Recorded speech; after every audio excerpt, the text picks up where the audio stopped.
Hello, everybody. Scott Golden here with the Mid Atlantic Championship Wrestling review series here on Pro Wrestling Logic. And we open with Jake Roberts. He talks about kind of the issues with the Ninja, issues with the various people in Mid Atlantic, including Roddy Piper and others here in the early stages. And again, we kind of get a tag team match to kick us off. The winners of the Western Conference, which happened to be Wahoo McDaniels and Don Morocco.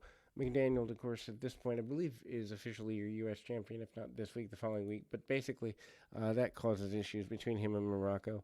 Jerry Moore and Steve Siebert are the adversaries here. McDaniel locks on arm bars, basic maneuvers, and Siebert takes the early parts of the match.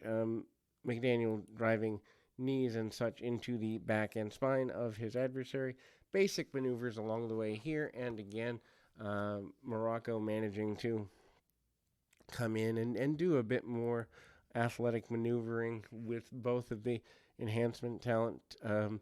Morocco basically pretty dominant, punch kick, basic stuff, but manages to hit leg drops and eventually tombstone pile driver. Then you see the Briscoe brothers out, or Jerry Briscoe and, Jack Briscoe and Paul Jones out there. Actually, Jack and Jerry as well. So, I mean, you kind of have Jerry in there, and Jerry wants a bit of competition. So, I mean, Jack obviously being your Mid-Atlantic champion and former world champion, kind of given a bit more credence than average. Tony Russo is the scheduled individual here. They originally said the Briscoes were supposed to go into a tag team match, but Jerry has not been around nearly as much, and so he hits an armbar and arm locks. Floats over as the Briscoes would be expected to do. Russo hangs with him, but super simple stuff here, and punch kick and all of that going around the vine with Jerry Briscoe in control of the majority of the match. Tony Russo obviously getting tied up in arm bars, hammer locks, and eventually trying to sit down on either a figure four or other maneuver. Eventually, Jerry Briscoe does get the figure four in. However, Roddy Piper comes in, runs in with a steel chair, and attacks the leg, goes after the leg of Jerry Briscoe. All the baby faces run out from the back, and top rope elevation adds extra devastation to the maneuver. The layout of Briscoe, a pretty major thing. We go into the next in series of matches, which in this case happens to be Carl Fergie and Mike Davis. It almost seems like an afterthought match. Fergie takes him over, headlock, head scissors, basic stuff. Match that tells a good story, but obviously they're trying to cool the crowd down after a major angle. Davis hits a bow and arrow on his adversary and spends the next several minutes working over the leg. Simple stuff.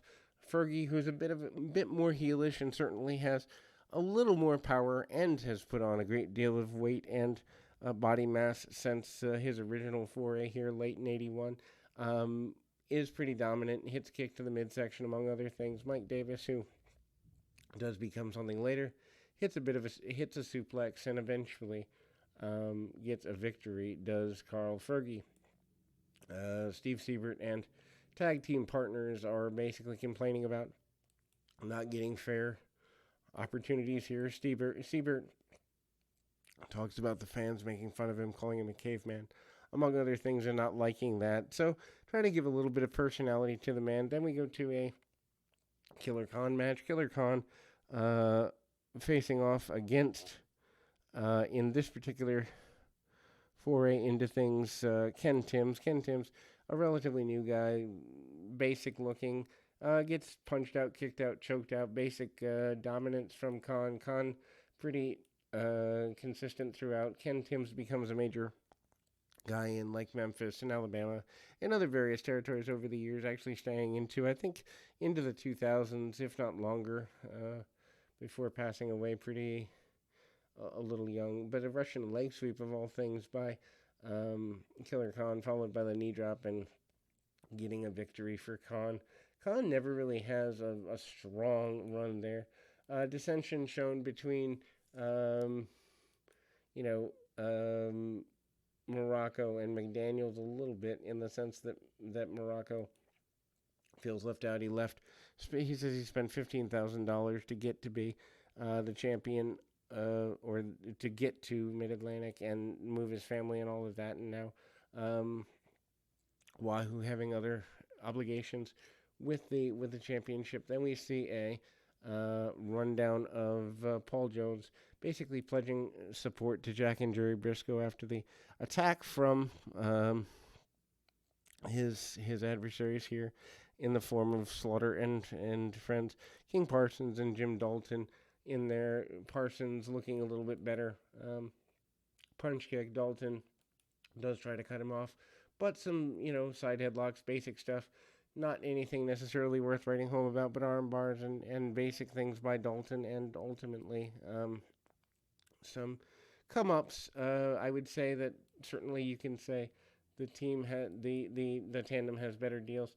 Mike Rotundo also pledging support for Briscoe and talking about the issues earlier in the program. Everybody hating on Piper seems to be the common theme of the moment. Then we go back to the match, the arena for the final match of the day, which Sergeant Slaughter and Mike Rotundo.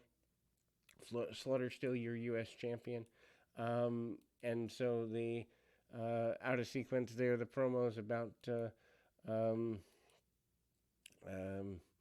McDaniel actually, winning the U.S. championship probably the following week. I just had it blended into these notes. Rotundo, who is relatively new, does get a good bit of offense. However, Slaughter with brawling tactics as well as basic body slams, driving of the knee, but Rotundo makes a good showing of himself. The one thing that is very clear is that he has in no way mastered promos. Of course, Mike Rotundo later becomes IRS and also is the father of Bo Dallas and more famously, more well-known in the moment, Bray Wyatt. Slaughter gets a bit of a cheat to win, but does manage to win the final bit of the contest here. And Ole Anderson out, basically saying that he believes the championship should be him. Paul Jones confronting Ole Anderson for his underhanded tactics and overall bad demeanor. And there we close with that. We'll be back with more right after this.